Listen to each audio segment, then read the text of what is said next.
Good evening, everybody. I've got some thoughts and goals to bring to you. I want to cover the day 2 of the Senate Judiciary Committee and their confirmation of Judge Amy Coney Barrett. The senators began asking her questions on day 2. Day 1 was kind of opening statements, 10 minutes apiece. And then at the very end of that 5 hours and 30 minutes, we heard from the nominee herself for a little bit. And, there was some interesting parts of that day, but there were, even though day 2 was longer, there were probably a little bit more interesting parts here in day 2, and I want to highlight a few of those. So this is the first time we're hearing from the judge, besides her just opening statement, which is kind of, you sit down and write that, and we don't see the way she thinks and the way she operates, the way she answers questions until this day.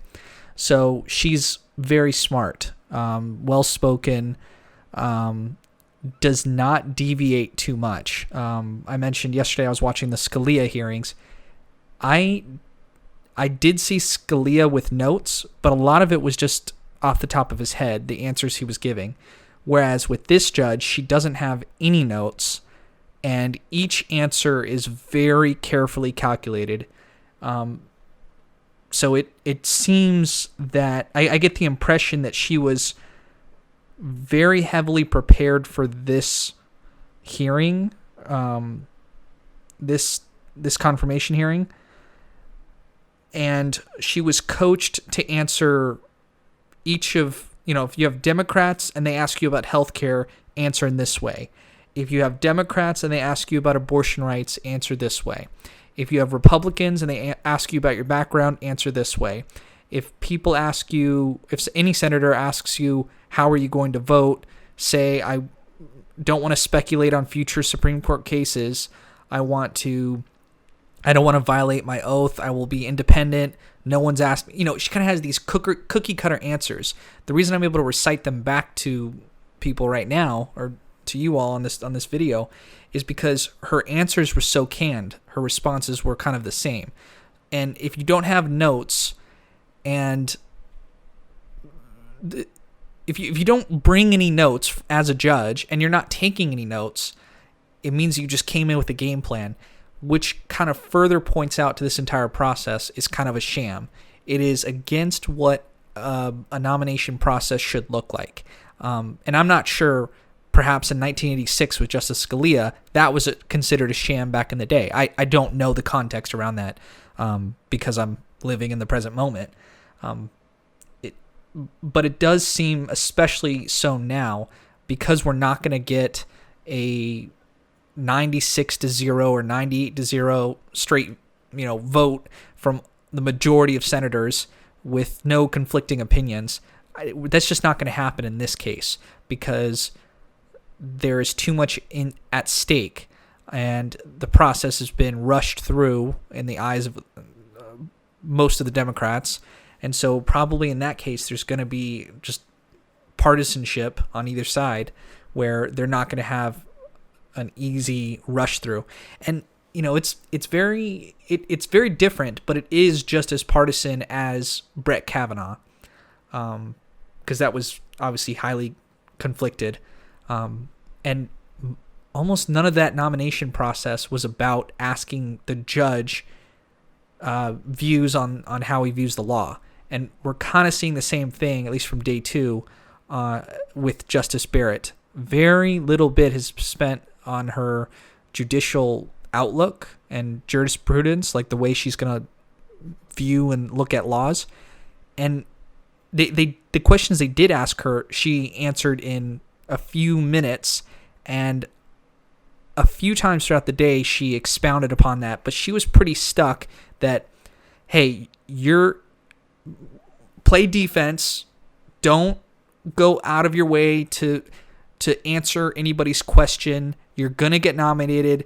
Put your head down, get through this process, sit in that chair for 12 hours a day and for the 5 days or however long this hearing is going to take, and get nominated, get you through, and you can put your head down and rest after that. very much it seems like that's the advice being given to her. And that's a real shame. That's a shame for this country, because we're letting things get political. And I don't know who the we is in this situation. It's not me doing it. I'm just observing on this. And I get it from the Republicans' side, and I get it from the Democrat side. But, I have my own personal views on how we got to this place where we are, where we're super partisan. And I do think it comes from the top down. So Republicans are acting in this way because they have a president who's, as basic as saying, President Trump has said, I will not commit to a peaceful transition of power if I'm voted out. His response is, in his typical fashion, never give up, never surrender, never give anything to the other side. If the media is against you, it's because they're fake news. If the person asking the question is questioning you in any way that might be perceived as negative, then attack them and say, who are you? Or, oh, I know you're terrible at your job. And these are the kind of answers that just offensive people put out. Like, people that aren't confident in their, it's like really high level narcissism. And I mean, this is the kind of stuff that raises everybody's blood pressure.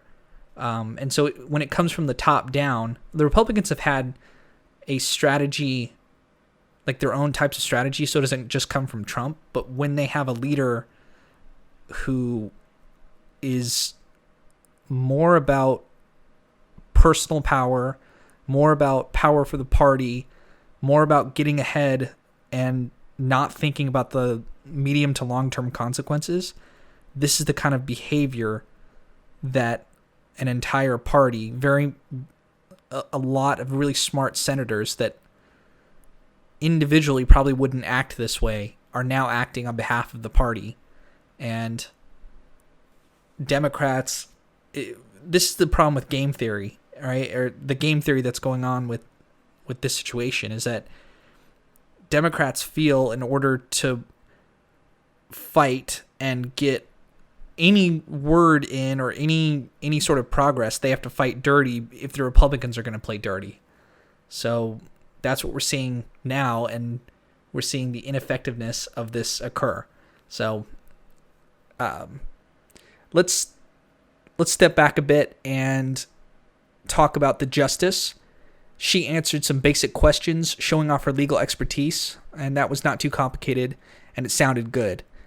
She did not answer how she'll judge in the future, and she did not answer most of Senator Feinstein's questions. I wanted to show you guys a clip. Let's look at it. So this is Lindsey Graham questioning the judge on what originalist means. And I want the American people to understand what you meant. You said you're an originalist. Is that true? What does that mean in English? Pass the button. I mean, we all love Senator Lee, but in English. In English. Okay, so in English, that means that I interpret the Constitution as a law, that I interpret its text as text, and I understand it to have the meaning that it had at the time people ratified it. Okay. So that meaning doesn't change over time, and it's not up to me to update it or infuse my own policy views into it. So there you have it. That's her way of interpreting law, and that's a very conservative way to do it. It's the way Scalia reviewed law, claims to be an originalist.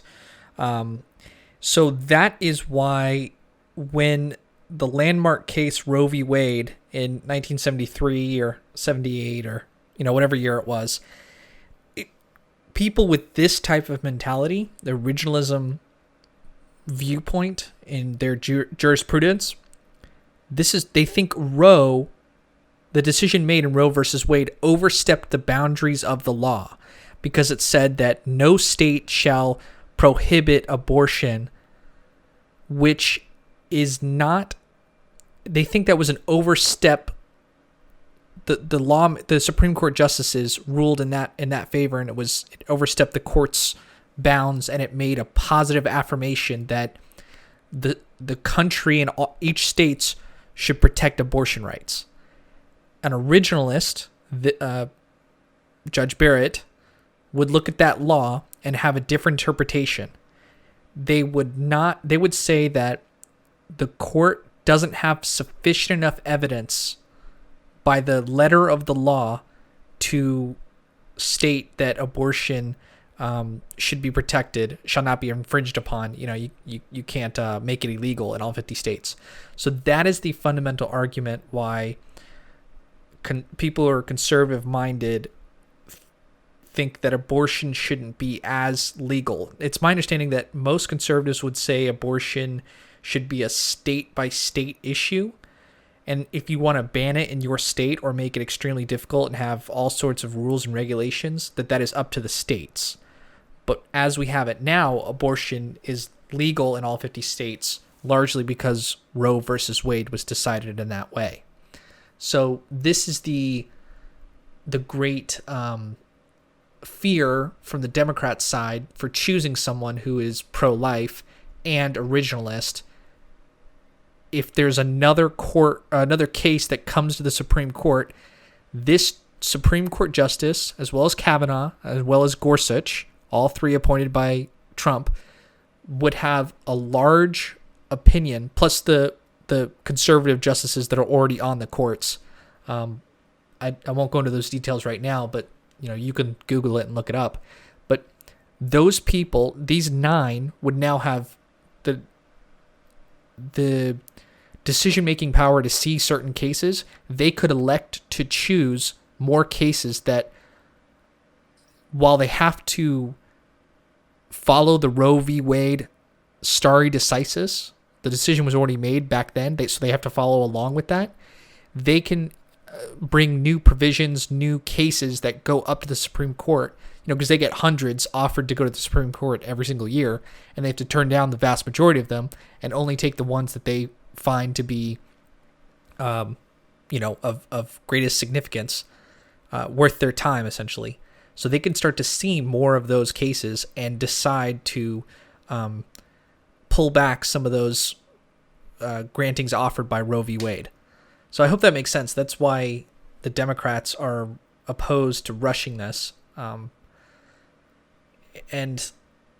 I think Obama, when he appointed Merrick Garland, knew that it was going to be in an election year, knew the Republicans controlled the majority of the Senate. So what he chose was not a very liberal justice, or nominee, I should say, but he chose a straight down the middle. You never know if he's going to go one way or the other. That's who Merrick Garland was. And the Republicans weren't having it. They didn't host the nomination or the confirmation hearings because there would be no reason for Republicans to say no. So instead of hosting it and going through with the process and getting a Supreme Court justice on there, they delayed, waited for the election to happen.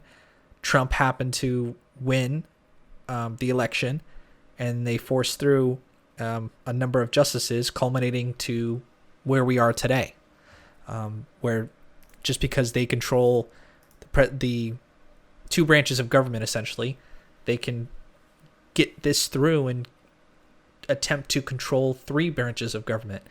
Now, that's a little bit farcical to say because you can never, as a party, control the Supreme Court justices because by the nature of their oath, they shouldn't be taking their personal political opinions into account when they're doing the judicial duties. But they can select, and they have selected, Justice Barrett with an originalist doctrine who has essentially saying, I would vote by the rules and be as conservative as possible by the letter of the law. Whereas, the person she's taking her place, RBG, Ruth Bader Ginsburg, said you have to have a voice for the minorities. The minority case in most of her decisions, basically she wants to look out for the little guy in whatever the little guy is. Like, it could be a minority in a racial case, or sex differences, or sexual preference differences, LGBTQ rights, and all that kind of stuff. So that's that kind of stuff that Ruth Bader Ginsburg focused on when she was looking at cases, and that is a clear difference in Barrett. Okay. Checking my notes here. So we've gone over that Barrett is an originalist, what that means. Here's what's interesting. Senator Whitehouse. So most of day one, largely inconsequential. Republicans yelled at Democrats. Democrats yelled at Republicans.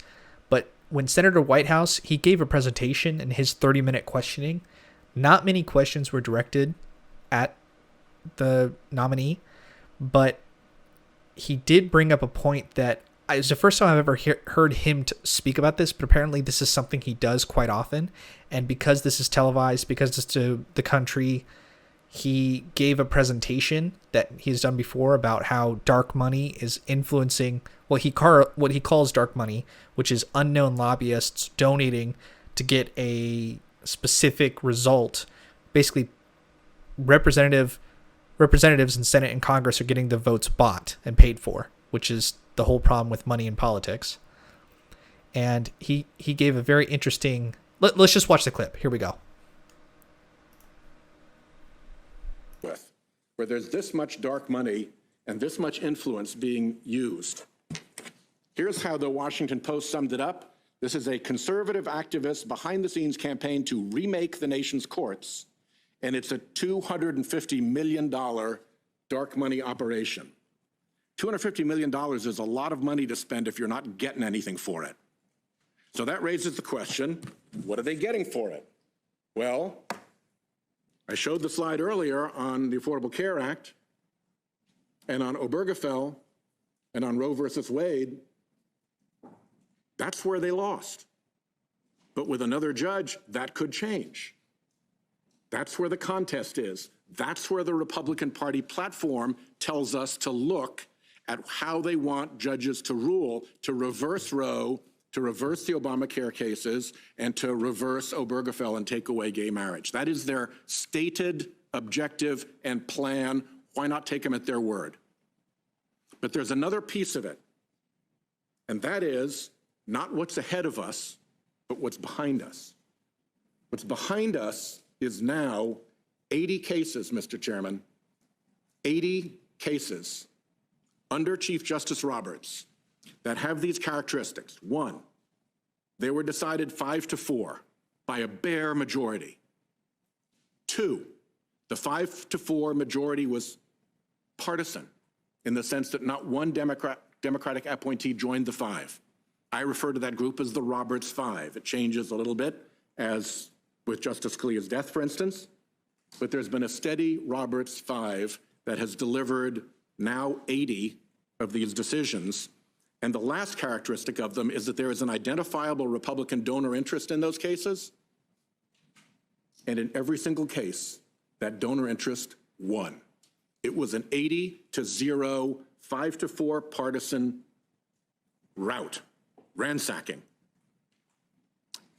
And it's important to look at where those cases went, because they're not about big public issues like getting rid of the Affordable Care Act, undoing Roe versus Wade, and undoing same-sex marriage. They're about power. And if you look at those 80 decisions, they fall into four categories over and over and over again. One,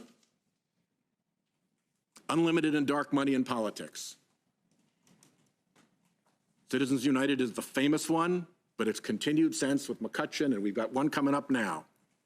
Always the five for unlimited money in politics, never protecting against dark money in politics, despite the fact that they said it was going to be transparent. And who wins when you allow unlimited dark money in politics? A very small group.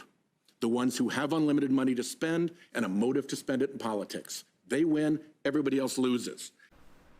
So you probably could see why that particular section of day 2 questioning was interesting to me. He explains how money is getting into politics and influencing key decisions, and if the conservatives get their way like they are today, this is going to be the result for decades to come. I understand what he's saying. It's very interesting, and I'm sure that all this occurs, and I'm sure it is at the high levels of money that he's talking about, and they definitely have motives. The part where he's making the logical leap that I'm not sure I'm on board with is that money spent influencing these Supreme Court justices who have raised their hand and taken an oath, if the money is getting to them and influencing their decision right there, if that is true, which is what he's alleging. So let's go with let's reach that logical conclusion. Let's say he's right. That means that we have at least 5 current justices that are violating their oath because there is a network of dark money lobbying on behalf so they can get these 5-4 decisions that are going to turn into 6-3 decisions with this current Barrett nomination if she gets confirmed. If that's the case, that we have Supreme Court justices violating their oath because of money, there is no fix to that, because this country is not founded on religious.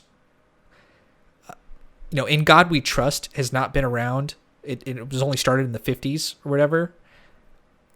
This country was not founded on religion, but the sacredness is that of the people and of the oaths that you take. So that's why it's such a big deal if you're in court or you're in front of Congress to lie in front of Congress, or to be on the Supreme Court where it's just one of the highest honors in the land and you don't violate your oath. When you take an oath, even if people are donating money for you to vote down gay marriage, you won't look at that. You're going to be an individual person. And that's the importance of these nomination hearings, is to see, do the individuals that we've selected, that the president selected, that the representative democracy will, with the advice and consent of the Senate, vote them through and confirm them. Do the people in front of them who have been selected have what it takes to separate their personal ambitions, their personal viewpoints, and instead weigh in on these issues? And I have to believe that the 9 people in court, 8 currently and about to be 9, have all followed their oath, just in those quiet moments that they can't, not in front of a camera. It's just the closed doors. They're by themselves, or they're in discussion with, the other Supreme Court justices. I have to believe that they're voting with their oath in mind. And if Senator Whitehouse is in fact correct, then we have huge problems. There's just that's the end of the country. There's, I don't think that's too extreme to say, what I've just said, but I still get that if there's money in politics, definitely congressmen and senators can be voted or persuaded to vote certain ways and then get rewards afterwards. It's very similar to the Michael Cohen Disloyal book, where people would do favors, Cohen himself included, do favors for Trump and Trump's kids in order to get closer to Trump. And then Trump there's this unspoken game of, okay, I'll watch your back, you watch my back, let's help each other and get ahead that way. And, the only difference is that I just don't think it should reach SCOTUS and violation of their oaths. It's quite a thing he's alleging. So, let me check my notes. Oh, I'll read this off. Senator Whitehouse spoke about how many groups are donating to get Barrett confirmed. He also showed quotes showing how Trump vowed to nominate Supreme Court justices that will overturn Roe versus Wade, Obamacare, and Obergefell versus Hodges, which is the case that said same-sex marriage is protected under the 14th Amendment. Senator Whitehouse goes on to make the link that connects funding with the elites maintaining power. There are 5 members that make a majority that have made over 80 cases that result in money in politics. He makes a good case here. He claims the donors are corporations that, from as simple as they don't mind that corporations are polluting. These are lobbyists. These places target regulatory agencies. And then he also talks about how Republicans do gerrymandering and the evils of that process. To sort of get to the end of my thoughts on day 2, the central issue here is whether this nomination and confirmation process is right according to the will of the American democracy. And that's where that's where this country wins or loses, is almost, do the American people believe in the values of the country and of the system that we have in place? I think most Americans acknowledge that we have corruption within our American systems, and it's a gameable operation that, people that want to seek personal power and recognition can use politics to get to those ends. But I just think you don't want to lose the will of the American people and the democracy. That's one of the few things that's sacred. The central issue here is not whether Barrett is qualified. She is. She will decide cases according to her legal analysis. She will most likely vote conservative. She will not extend abortion nor gay rights. And she's young and will influence the court decisions for possibly 40 or more years, because she's 48 years old, I believe. The Republicans are playing a dangerous game of politics. Short-term wins, long-term consequences. Trump is acting unethical. President Trump chose a judge with conservative legal opinions. He tweeted out, this is just something a president should not say, but he's a special case. He tweeted out that he will nominate someone who will overturn Roe versus Wade, and among other things. He's just made insane tweets that make it seem like he will only choose a justice, signaling to the justice without directly telling the justice, you will vote this certain way.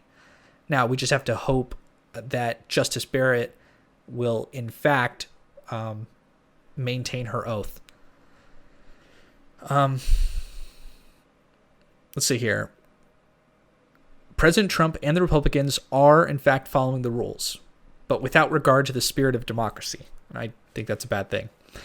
This shows that elections have consequences, and this is a major instance of this happening. I want to end all of this at this point here. A lot of points were made, and the nomination process is going to go through. It's been an interesting analysis to see. I think I'm going to stop with my analysis and probably just look at other topics, but this will come back up again. And if anyone has any comments or questions, or if I've made compelling points, or you have an issue, like kind of talk through it or type through it and send me a message, and I would love to address it. And if someone wants to talk about it, I'd be down to do that too. So thank you so much for watching, and I will see you another time.